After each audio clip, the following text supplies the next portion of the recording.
Today, Fun with Flowers and Jay is brought to you by Fern Trust and Milano and Company. Welcome to the world of flowers. I'm Jay Schwanke. I've spent my entire life surrounded by flowers. As a fourth-generation florist, flowers have been a part of my daily life for as long as I can remember. Now I'm on a mission to share my knowledge and love of flowers with everyone I meet. Growing, picking, arranging, designing, and sharing. It's all fascinating to me because I love flowers. Anything flowers and everything flowers. Welcome to Fun with Flowers and Jay. Today on Fun with Flowers and Jay, we're going to create an all-foliage arrangement using a time-honored technique, chicken wire as our mechanic.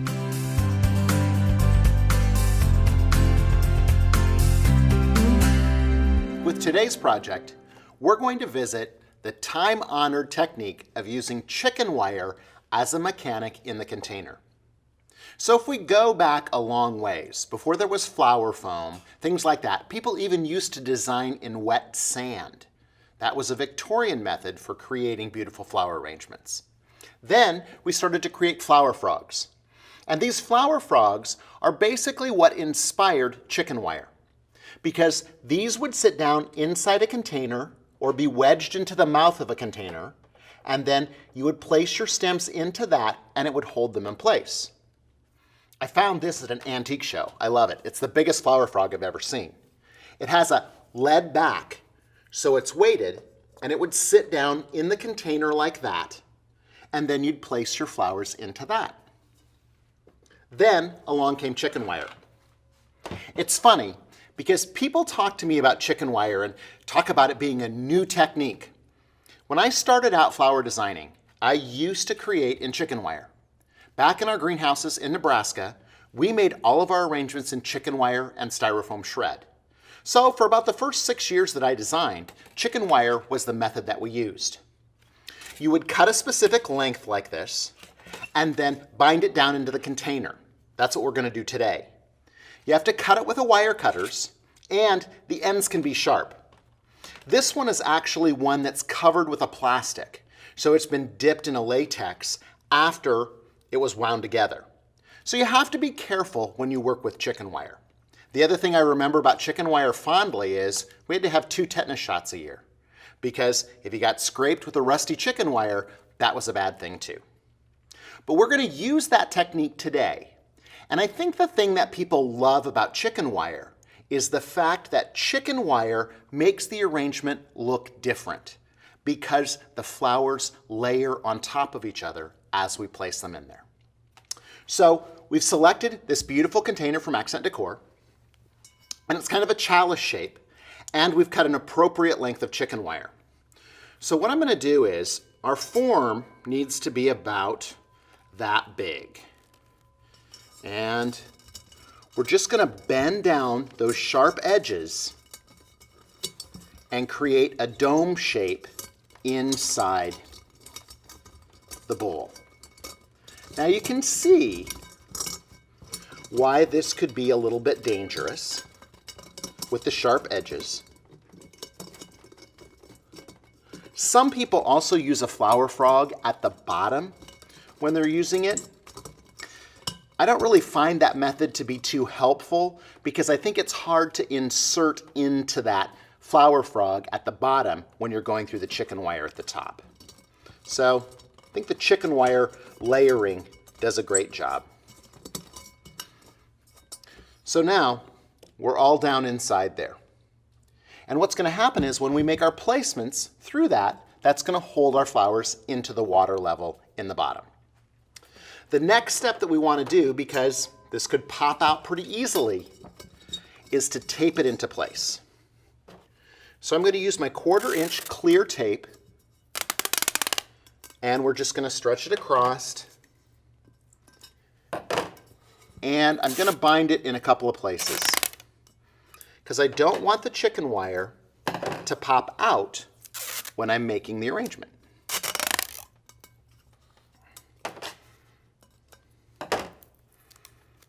Those 3 should hold it.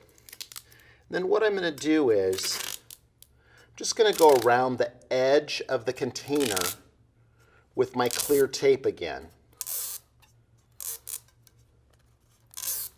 So I'm taping down the edges of the tape.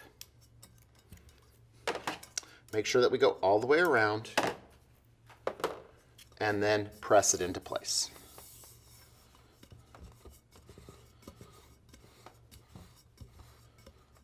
Now, that's going to prevent that from popping out. We'll add our water. I've got floral nutrient water, so I've already added my flower nutrients to that. And we've filled up the container. Now today, we're going to make an all foliage bouquet, so we're using all sorts of different foliages from all across America. We're going all the way from Florida, all the way to California. Milano and Company and Fern Trust have provided the beautiful foliages we're going to use in this arrangement. And everything that's going into it is a foliage type of material. So when we make our first placements, you'll notice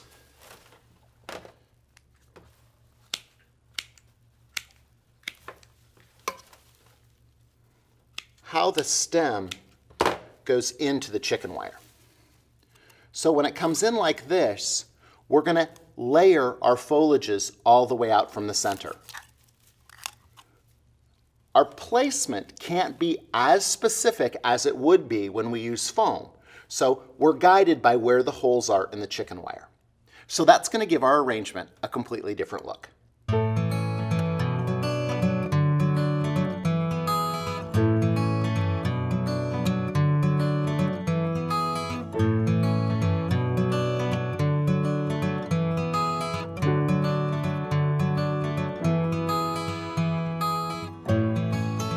When you use chicken wire, you'll notice that you'll arrange differently than when you're using a piece of foam. We've all been taught that when we use a piece of foam to place the central vertical axis first and then place our lateral placements to define the shape of the arrangement. When we work with chicken wire, you'll notice that I'm creating a collar of foliage all around the perimeter of the container. I'm placing my draping foliages first. We'll place our aspidistra leaves, then we'll place our Victoria leather leaf, even plumosa. Those draping placements go on the edge of the container. We'll be building up into the center of the arrangement, opposite of what we do when we're arranging in foam.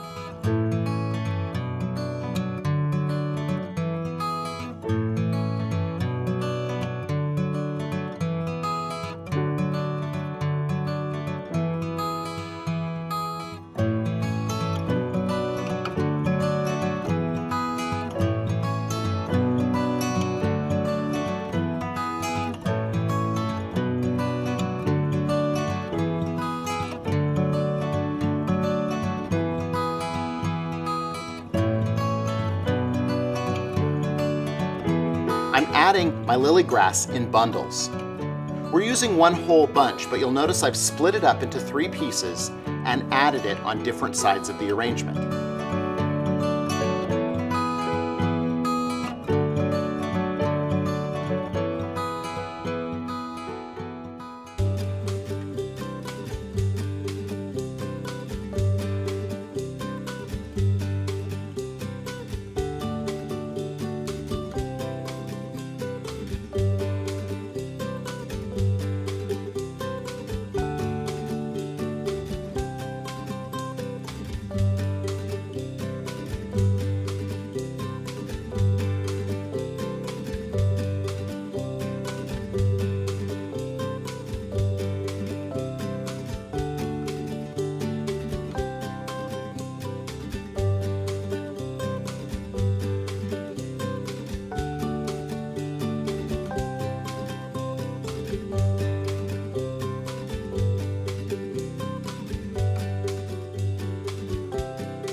We're using foxtail fern and other textural materials towards the center of the bouquet that give us great contrast.